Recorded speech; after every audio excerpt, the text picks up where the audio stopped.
So with this slide, we considered 10 years worth of sales. And you might be thinking, wow, that's a lot of sales, but you go back to the more sales you have, the better. And we used the Federal Housing Finance Agency's housing price index data to adjust the sales that occurred in all of those years, 2015, 2016, 2017, and so on, to today's market. And then we tested our assessments against all those sale years, and it came up to be a little over 6,000 sales. And the results are very similar. So if you look at 2015 and 2016, the time adjustment sort of overshot just a little bit in those 2 years where they were a little high. And then if you look at 2021, where the market really shot up, it kind of undershot the sales in those. But overall, it's pretty uniform. For 10 years worth of sales being adjusted to one point in time, and you test the assessments against all those sales, if you look down that range, it's a pretty tight range, which shows that the time adjustments were effective, basically. Okay, so once you, we're gonna be talking about mostly houses now. Once we have developed the time adjustments, we begin to stratify sales by different property attributes. This slide shows the sales in the county from 2015 on to 2024 by decade or year built. And again, as you can see, the results were all pretty tight range, which we basically came up with a depreciation schedule that covered the whole universe of properties from brand new houses to houses built in the 1700s. And so the results, I think, turned out pretty good. This was also one of the first times that the counties had this ability to do what's called table-driven depreciation and dial it in. The old computer system, everything was kind of manually hand-to-hand combat. So this is something new for the county. Next, we considered the sales by the size of the home. And we considered a bunch of different groupings. So again, below 1,000 square foot, where 96, you can see 1,000 to 1,400, 97, 1,400 to 1,800. All of them was a pretty tight range. And you can kind of see where the sales are showing you, 14 to 1,800 square foot, 1,000 to 1,400 square foot has the most sales there. That just goes to point that that's the most commonly occurring type of property in the county. And then for each property in the county is assigned like a quality rating. It's kind of like a report card. A is the highest and the best. B is a little bit above average. C is average. D is a little bit below average. E is the lowest quality.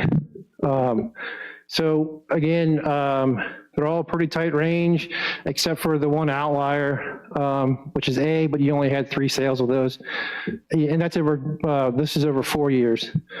And the next slide, where we kind of just grouped them up instead of like the C pluses and the C minuses and the B plus and the B minuses, we kind of grouped them up in just broad categories of A, B, C, and D, and the results are very uniform there. And then again, we stratified even further by major subdivisions. So the results for these various locations in the county, we tested over 30 different subdivisions, and I think we developed special adjustments for maybe half of them. So there we see Brookwood, Caroline Pines, all the major neighborhoods within the county. They all came out with a pretty tight range. And again, the goal is if you saw some that were like 80 and the other one was 110, that would indicate a problem. As long as they're within a pretty tight range, they're basically assessed on the same level. And this is, again, minor subdivisions within the county. You see Belmont, Broadwood, those neighborhoods. So as far as overall increases, residential properties increased in bulk by 59%, multifamily by 36%, commercial properties by approximately 57%. And then as far as parcels that are between 20 and 100 acres, they could or could not have a house on it. They increased by 92%, and parcels over 100 acres increased by approximately 76%. with the entire county, the value of the entire county increasing by 63%. And these figures do not factor in land use assessments, just the market value. So variations in increases or decreases can be expected. The reason being is that we did our very best to tailor the assessments by all those factors: location, where they're located in a subdivision, where they're in the town or not, the size of the acre, the age. That's why we went to all the trouble of adjusting those things by all those factors. So you may hear people complain about, well, my neighbor's assessment went up, 40% and mine went up 80%. That's not fair. Well, they're probably not very similar houses, and that's the reason why. So as far as next steps, as far as for public engagement and appeals, in Virginia, there's a two-step process. The first is informal assessor hearings, where basically people who think that their assessment is off base can come in and speak with me or a member of my staff. That's actually not required by the state code, but it's typically done as a courtesy. Those are currently scheduled for May 12th to the 23rd. The second step is, of course, the Board of Equalization, where both of those, the goal is to hear citizen complaints. For the informal part, we'll offer phone and in-person appointments, and they'll be here in this building here. Just right over there, actually. That's basically it. I appreciate the opportunity to serve the county and open to questions and board feedback. Does anyone have a question? I just, Go ahead. so just to clarify, so the total taxable value of land in Caroline County from the previous assessment to now has increased by 63%? Yes, sir. Okay. All right, thank you. Mr. Seeley? I've been on the board, this is my 18th year, I guess. And this is the most data we have ever seen in a reassessment. I just want to say thanks for all the data and explaining to everybody what this means and Yes, what takes into account. I've never seen any grading of any of the subdivisions or how homes are graded, so that was news to me, at least, to see how that takes place. But my question is, when you say land has gone up 63%, and Sparta's in my district, most of it's very rural farmland.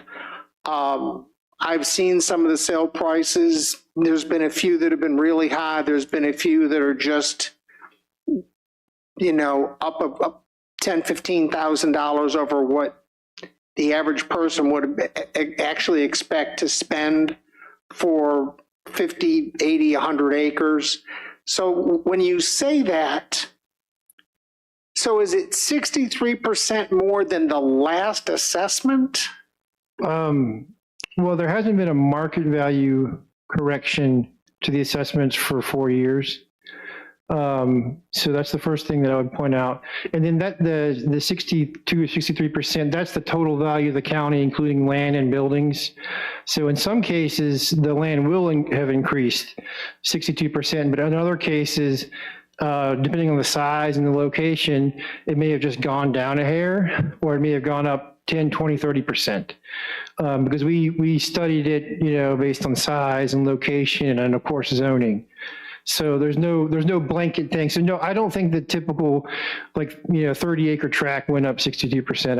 I don't have that stat in front of me. Okay. And that's what I'm sort of, I guess, tunneling to, is that there are places where it didn't go up much at all, and because of the size. And again, zoning matters. We have land use for a reason. So I just wanted to sort of clarify that, so everybody's not going, my 100 acres isn't gone up 63%. You know what I mean? There's nothing on it. It's in the middle of nowhere, and there are no utilities and that kind of stuff. So, because I have people that are building houses on family land that are paying to bring power to it because it's not there, and it's very expensive to do that. So I'm just trying to keep us in one lane. Yes, sir. Yeah, Okay. I agree. And I would like to add too, the reason you probably hadn't seen the breakdowns is because the county invested in this new computer system, and before you couldn't do that. You couldn't go in and apply an adjustment to like Lakeland or Caroline Pines. You couldn't do that. It just wasn't available. So it was a really good thing that they upgraded to the new computer system. And a lot of the factors like the size of the houses, I was able to dial in because they have the new computer system.